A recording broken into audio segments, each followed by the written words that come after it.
جو برگلانے کی کوشش کرتے تھے کہ یہ کیا کرنے لگے ہو، یہ کیا کر رہے ہو. ہم نے بڑی سوچ سمجھ کے یہ سٹیپ اٹھایا، اور اسی سوچ سمجھ کے ساتھ اٹھایا جس سوچ سمجھ کے ساتھ ہمیں بتایا گیا تھا کہ یہ چیزیں بندہ سوچ سمجھ کے وہ لاجک کی بیسس کے اوپر کرتی ہیں. ہمارا علاقہ ایک ریموٹ ایریا ہے جو اب بہت بہتر ہو گیا الحمدللہ. اور میں یہاں بتاؤں اپنے سامعین کو کہ جو آپ کا علاقہ ہے وہ ایک حساسیت کے طور پہ بالکل it's the kind of centre of Pakistan. جی ہاں بالکل، اور جیوگرافک سینٹر آف پاکستان بالکل پاکستان کے وسط میں ہے. اور آپ کے گھر میں لغاری خاندان میں خاص طور پہ فاروق خان کی شکل میں جب وہ صدر بنے تو اس وقت بہت سارے لکھاریوں نے یہ لکھا تھا کہ یہ وہ شخص ہے جس کے اندر سارے کا سارا پاکستان ہے. مادری زبان پشتو ہے، گھر پہ سرائکی بھی بولی جاتی ہے، بلوچ سردار بھی ہیں، تمندار ہیں بلوچ ٹرائب کے، ایک بڑی ٹرائب ہے لغاریوں کی، اور سندھ کے بھی بالکل نارتھ پہ ساتھ بیٹھے ہیں. تو سرائکی جو اپر سندھ میں بولی جاتی ہے اور دریا پہ ہیں. تو یہ آپ لوگوں کا ایک خاصیت ہے. وہاں سے ہو کر you also represent the whole of Pakistan in your person and then you choose to join the Pakistan Muslim League Noon. جو ہمارے گروپ میں ڈسکشن باقاعدہ ہوئی جب ہم آزاد الیکٹ ہو گئے تو اس کے بعد ہم نے کہا کہ ہم ایک آرڈنری پارٹی کے ممبر کے طور پہ جائیں گے. ہمیں جو انا اور یہ جو آکڑ اور پھوت پھات ہوتی ہے نا، اس کے ساتھ کسی پارٹی کو ہم نے نہیں جوائن کرنا کہ میں فلاں کا بیٹا ہوں اور میرے پاس اتنی سیٹیں ہیں اور ہماری ہسٹری یہ ہے اور وہ ہے. اور ہم نے بطور، اور ہمارے جو سخت ترین مخالف تھے اس وقت، جو میرے والد صاحب کی فوتگی کے بعد میرے خلاف الیکشن لڑ چکے تھے، حافظ عبدالکریم صاحب وہ اور ذوالفقار علی خان کھوسا صاحب ہمارے روایتی مخالف ہیں، وہ بھی پی ایم ایل این کے اندر تھے. اس کے باوجود پی ایم ایل این کی لیڈرشپ نے، میاں شہباز صاحب اور نواز صاحب نے، دونوں نے مہربانی کر کے ہمیں ایکسیپٹ کیا as a member of the party. اور اس کے اندر ہم نے پھر پارٹی کے ساتھ کوئی ایکسپیکٹیشنز ایسا نہیں تھی کہ آپ ہمیں وزیر بنائیں، مشیر بنائیں، کوئی بات نہیں کی. ان کی مہربانی، انہوں نے مجھے فورن ریلیشنز کمیٹی کا چیئرمین بنایا، جو ویری پریسٹیجیس پوزیشن. پاکستان کے بہت اہم لوگ اس پوزیشن میں رہ چکے ہیں. وہاں بھی میں نے جو اپنی پروفیشنلی جو بھی کر سکا بہتری کے لیے کیا. اور اس کے بعد پھر جب شاہد خاقان عباسی صاحب کی گورنمنٹ آئی تو اس میں مجھے انہوں نے پار کی منسٹری، واٹر اینڈ پاور کی منسٹری آپ کو ملی، کمیونیکیشن کی وزارت دی.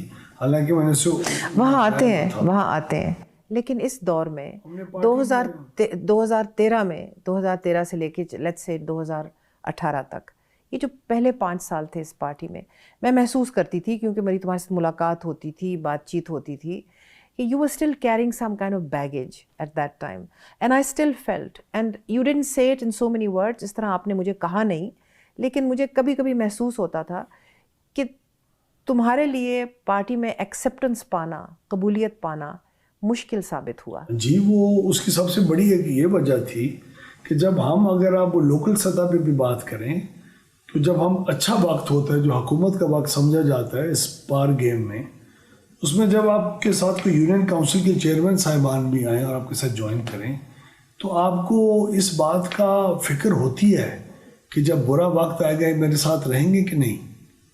اور یہ جو پولیٹیکل وہ لائلٹیز ہوتی ہیں فرام ون گروپ ٹو اندر، فرام ون پارٹی ٹو اندر، وہ چینج لوگوں کی ہوتی ہیں. تو شاید ہمارے مخالفوں نے پارٹی کے اندر یہ امپریشن دیا ہوا تھا کہ دوبارہ ہم حکومت کے لیے آئے ہیں، جب چلی جائے گی تو واپس چلے جائیں گے. تو وہ پارٹی کی کوئی وہ لیڈرشپ کی ایکسیپٹیبلٹی کا کوئی ایشو، وہ اس کو ہم نے نہیں اس کے اوپر سینسٹیو ہوئے. اس زمانے میں شہباز صاحب نے ہمیں last 2 years of the government کے اندر ضرور ریکگنائز، ہماری پولیٹیکل جو عوام کی مہربانی ہمارے اوپر اپنے حلقوں کی ہوتی ہے اس کو ریکگنائز کر کے ہمارے ایریا میں بہت ڈیولپمنٹ کروائی، اور ان کی مہربانی ہے.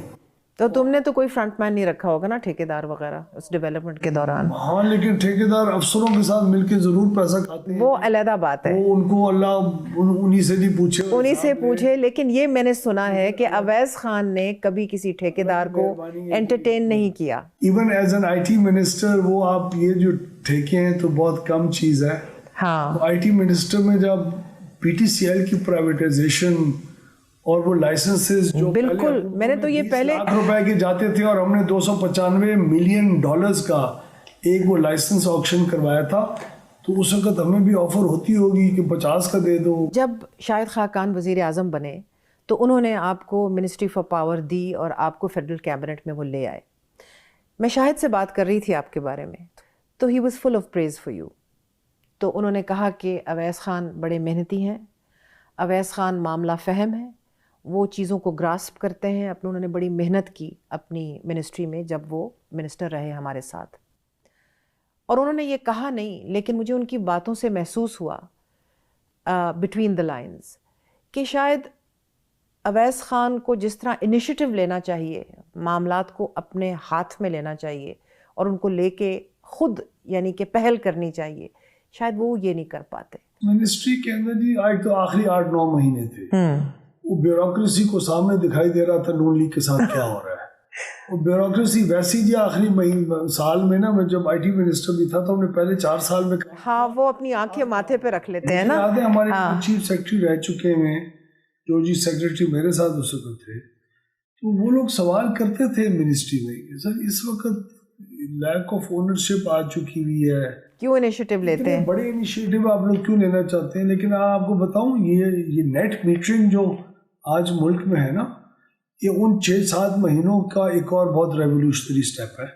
اس وقت مجھے یاد ہے صرف قومی اسمبلی کے پاس یہ لائسنس تھا جو ایاز صادق صاحب نے نیشنل اسمبلی کو سولر پینلز لگوائے تھے اور وہ نیٹ میٹر پہ. باقی تو پاکستانی کسی کو لوگ وہ سولر پینل کے اوپر نیٹ میٹر دینا، یہ سرکار کے جی بابوؤں کی اتنا وہ تھا، روب تھا اور اکڑ تھی کہ وہ کسی کو نہیں دے سکتے تھے. تو میں نے نیپرا کو بلا کے اور یہ چیز ان کے ساتھ منسٹری کی ایکویژن کروائی، اور وہاں اس وقت کے آفیسرز کی مہربانی انہوں نے مجھ سے بڑا کوآپریٹ کیا، اور نیٹ میٹرنگ آج پاکستان کے اندر ہزاروں میگا واٹ کی لگی ہوئی ہے. پی ایم ایل این کو موقع ملا، ہم بھی اسی وقت پنجاب اسمبلی